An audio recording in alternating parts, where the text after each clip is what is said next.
आमिना हमेशा से अपने छोटे से घर की बुनियाद थी।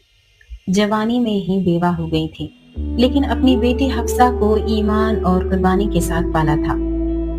आमिना और हफ्सा के दरमियान हमेशा मोहब्बत और खुलूस का रिश्ता था, लेकिन वक्त के साथ साथ दोनों के रिश्ते में नोक झोंक ज्यादा होने लगी। हफ्सा तेज और अपनी सोच में मुस्तकिल थी, जबकि आमिना ज्यादा रिवायती और तहम्मुल वाली।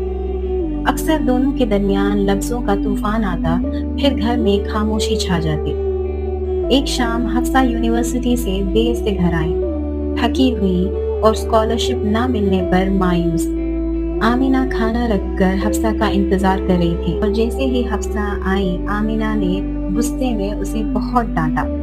हफ्सा जो पहले से ही मायूस थी, इस बार वो अल्फाज उसे तीर की तरह चुभ पड़े। उसने चीख कर बोला, आप कभी कुछ नहीं सुनती, बस हर वक्त मुझे कंट्रोल करना चाहती हैं। आमिना की आंखों में आंसू भर आए, लेकिन उसने कुछ नहीं कहा। हफ्सा अपने कमरे में चली गई और दरवाजा जोर से बंद कर दिया।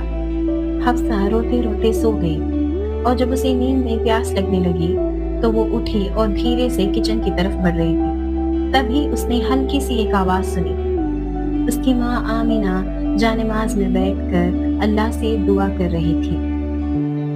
या अल्लाह, मेरी बेटी को हिदायत दे, उसे महफूज रख और उसके ख्वाबों को पूरा कर और हमेशा उसे सीधा रास्ता दिखा। हफ्सा वहीं रुक गई, एक जगह जम गई। उस लम्हे में हर लड़ाई, हर कड़वी बात आंसुओं में पिघल गए। वो खामोशी से चली गई, अपनी माँ के पास बैठी और उसका सर उसकी माँ की गोदी में रख दिया। आमिना ने कुछ नहीं कहा, सिर्फ उसे सीने से लगा लिया और उस खामोशी में कुछ टूट गया और कुछ ठीक हो गया।